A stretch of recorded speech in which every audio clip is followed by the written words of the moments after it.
Good afternoon, class. My name is Sophiani, and Zoe is also going to be joining me on this presentation. Today, we'll be walking you through our floor plan design for our corporate awards dinner.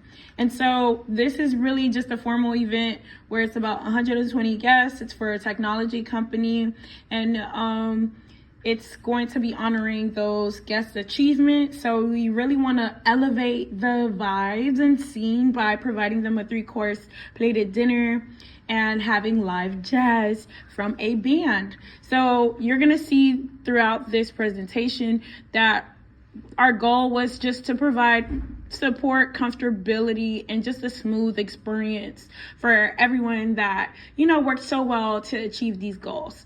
So our outline and inspiration actually came from Bayview's Ballroom, which is here at Biscayne Bay campus. I know a ton of you guys are virtual students, but I was able to set the scene with Zoe and kind of show her our Bayview Ballroom. But also we took inspiration from some of our conference space experiences, such as Lowe's Atlanta Hotel.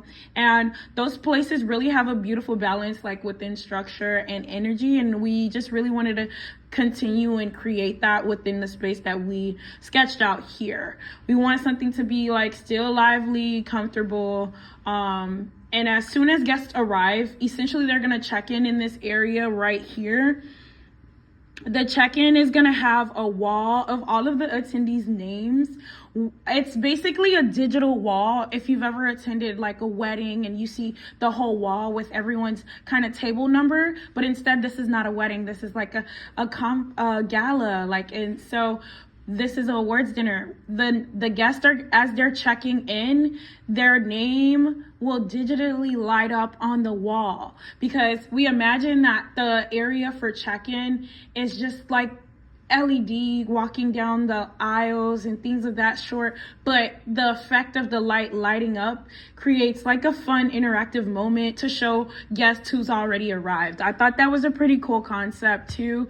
It's actually my favorite, and hopefully you hear that in the cadence. But from there, ushers are gonna guide the guests into the main entrance that's going towards the dining area.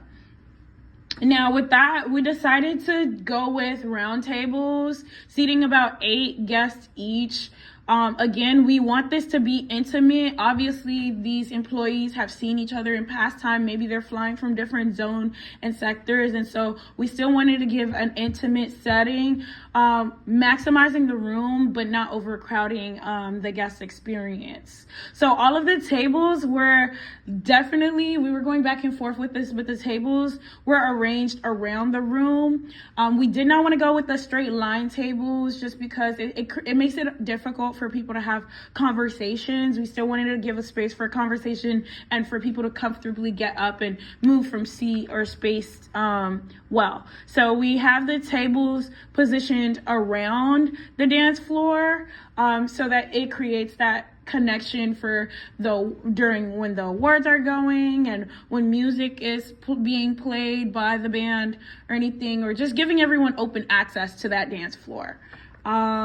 You'll find that the stage is also center aligned with the dance floor on our screen. And so we have the band set up right beside them because it keeps the transition smoother. If there's any buffers that's needed, you know how award ceremonies go, and sometimes the host has a little laugh or two. The band can kind of keep things going on the side, but they're playing it loud enough to kind of take up the space.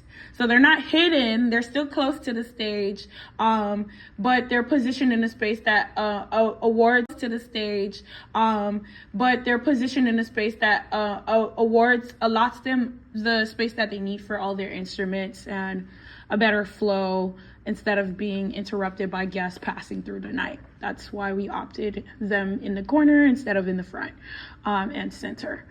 So when we talk about guest experience, we want everyone to be seated. Once they come in, the usher greets them and directs them to their table. We want them to now just really transition between the talks, the award ceremony, food. And so the host is going to call up 2 tables at a time. We place the food and beverage area on both sides of this venue that we made up, but we find that when there's a large space and ample tables seating 120, it's better to offer those stations that are intentionally placed on both sides, because it prevents like long lines and it keeps everything moving steady, again, like preventing like that overcrowdedness. So later in that evening, people are obviously going to be lit on a dance floor, turning up. And for those who are not so much of dancers, they're gonna be enjoying the Glambot feature.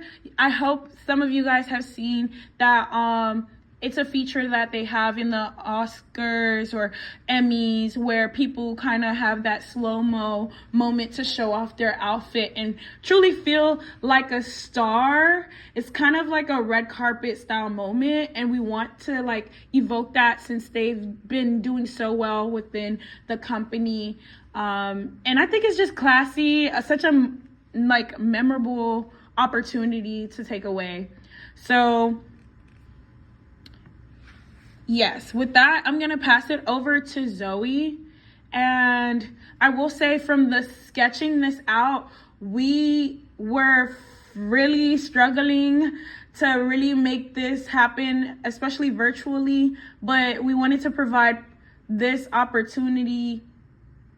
Well, I will say that, you know, it was a little hard because we started thinking about emergency exits and other things, like where are we placing what. Even though like it pushed us, we appreciate like the amount of behind the scene work that goes into like sketching up these designs and things as a store. I still prefer, I would say, and Zoe will co-sign this, that we'd still prefer the drawing it out as opposed to AI, which. Hey y'all, my name's Zoe, and today I'm going to be going over our ChatGPT floor plan.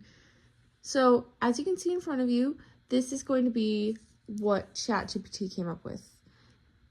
And I'm going to go over the prompts that it took to create this image.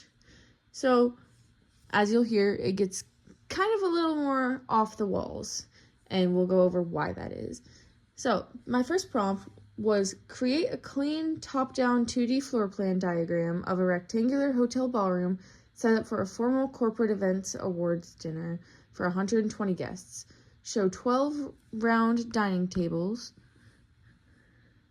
seating 10 guests each, arranged around a central dance floor. Place a stage next to it labeled stage at the top/north side of the room with a small band area next to it. Create the guest entry with a check-in table and cloakroom at the bottom/south side. Add sidewall zones labeled F&B for the beverage station on one side and interactive wall on the other. Behind or besides the stage include BOH, kitchen, and a staff entry. Use simple lines, neutral colors, and clearly readable labels. Style it like an event planning diagram, not realistic 3D. Prompt 2. Refine this into a clear event layout floor plan with bold, legible text labels for all zones. Guest entry, check-in, cloakroom, stage, band, dance floor, tables T1 through T12, F&B, interactive wall, staff entry, BOH, and kitchen. Keep the diagram simple and schematic, with arrows suggesting guest flow from entry to tables and to the interactive area on the wall, and separate arrows for staff flow from staff entry to BOH and kitchen. Prompt 3. Refine/relabel the tables to showcase 12 tables labeled T1 through T12, with 10 chairs around each table. Label the staff / guest entry points with arrows. Okay, I love the first one, but ensure there are only 12 tables, each individually labeled. T1, T2, T3, T4, T5, and onwards through T12, with 10 chairs around each table. Prompt 5. Okay, too many tables. And try taking the T out of the table's numbers, leaving just numbers on the tables. Prompt 6. Remove the second dance floor. The floor plan Floor plans should flow naturally, with clearly labeled spaces. Keep the diagram simple and schematic, with arrows suggesting guest flow from entry to tables and to the interactive area, and separate arrows for staff flow from staff entry to BOH and kitchen. There should be 12 tables total for prompt 7. No more, no less. The F&B table should be clearly designated as a rectangle. Same for the cloakroom. There's only one dance floor. Staff entry should be coming into the building, not a small side area. Prompt 8. 12 tables. Where's the staff entrance? Where's the band? And prompt 9. Where is the staff entry? Label the band as a box to the left of the stage. Be sure the floor plan is large enough that all elements are inside. So as far as reflecting goes, the AI portion was a lot harder than most people would think it would be. Everyone thinks that, oh, it's AI. AI can do everything. In reality, ChatGPT is not perfect. It even says so at the bottom of the page. ChatGPT can make mistakes. It's still a fairly new technology and can't do everything perfectly. For example, you'll see how the, quote, staff entrance points to the dance floor, or how the coat check closet is labeled as check dash, and how the kitchen has an entrance that is completely outside of the floor plan map. It goes to prove that while AI can help kickstart a planning process, it can never fully replicate the true creativity of human work.